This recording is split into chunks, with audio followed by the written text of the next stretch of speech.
ಮುಖ್ಯಮಂತ್ರಿ ಸಿದ್ದರಾಮಯ್ಯ ಅವರ ತವರು ಜಿಲ್ಲೆ ಮೈಸೂರಿನಲ್ಲಿ ಮಾದಕ ವಸ್ತು ಕಾರ್ಖಾನೆಯನ್ನು ಮಹಾರಾಷ್ಟ್ರ ಪೊಲೀಸರು ಪತ್ತೆ ಮಾಡಿರುವ ಹಿನ್ನೆಲೆಯಲ್ಲಿ ಈ ಬಗ್ಗೆ ಗಮನ ಸೆಳೆಯಲು ಮೈಸೂರಿನಲ್ಲಿ ಹೋರಾಟ ನಡೆಸಲಾಗುವುದು ಎಂದು ಬಿಜೆಪಿ ರಾಜ್ಯಾಧ್ಯಕ್ಷ ಬಿವೈ ವಿಜಯೇಂದ್ರ ಬೆಂಗಳೂರಿನಲ್ಲಿಂದು ಹೇಳಿದ್ದಾರೆ.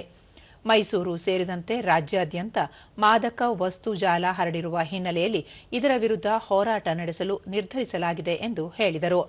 ಬಳ್ಳಾರಿ ಪಾದಯಾತ್ರೆ ಕುರಿತು ಪಕ್ಷದ ವರಿಷ್ಠರು ನಿರ್ಧಾರ ಕೈಗೊಳ್ಳಲಿದ್ದಾರೆ ಎಂದು ಹೇಳಿದರು. ಬೆಂಗಳೂರಿನ ಕೋಗಿಲು ಅಕ್ರಮ ವಲಸಿಗರಿಗೆ ಘಟನೆಗೆ ಸಂಬಂಧಿಸಿದಂತೆ ಪಕ್ಷದ ಶಾಸಕ ಎಸ್ಆರ್ ವಿಶ್ವನಾಥ್ ನೇತೃತ್ವದ ತಂಡ ಸತ್ಯಶೋಧನಾ ವರದಿ ನೀಡಿದೆ. ರಾಜ್ಯದಲ್ಲಿ ಮನೆಗಳಿಗಾಗಿ ಲಕ್ಷಾಂತರ ಮಂದಿ ಅರ್ಜಿ ಹಾಕಿ ಕಾಯುತ್ತಿದ್ದರೂ ಅವರಿಗೆ ಮನೆ ನೀಡದೆ ಅಕ್ರಮ ವಲಸಿಗರಿಗೆ ವಸತಿ ನೀಡಲು ಮುಂದಾಗಿರುವುದನ್ನು ಪಕ್ಷ ಖಂಡಿಸಲಿದೆ. ತೆರಿಗೆದಾರರ ಹಣ ಪೋಲಾಗಲು ಬಿಡುವುದಿಲ್ಲ ಎಂದು ಹೇಳಿದರು.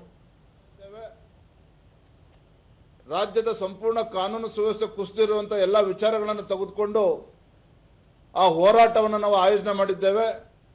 ಆ ಹೋರಾಟದಲ್ಲಿ ನಮ್ಮ ರಾಜ್ಯದ ಎಲ್ಲ ಹಿರಿಯರು, ಮಾಜಿ ಮುಖ್ಯಮಂತ್ರಿಗಳು, ನಮ್ಮೆಲ್ಲ ಪಕ್ಷದ ಎಲ್ಲ ಹಿರಿಯ ಮುಖಂಡರು ಕೂಡ ಆ ಪ್ರತಿಭಟನಾ ಸಭೆಯಲ್ಲಿ ಇವತ್ತು ಭಾಗವಹಿಸ್ತಾ ಇದ್ದಾರೆ. ಜನವರಿ 17ರಂದು ಸಾವಿರಾರು ಸಂಖ್ಯೆಯಲ್ಲಿ ಅಲ್ಲಿ ನಮ್ಮ ಕಾರ್ಯಕರ್ತರು ಎಲ್ಲರೂ ಕೂಡ ಪ್ರತಿಭಟನಾ ಸಭೆಯಲ್ಲಿ ಭಾಗವಹಿಸ್ತಾರೆ.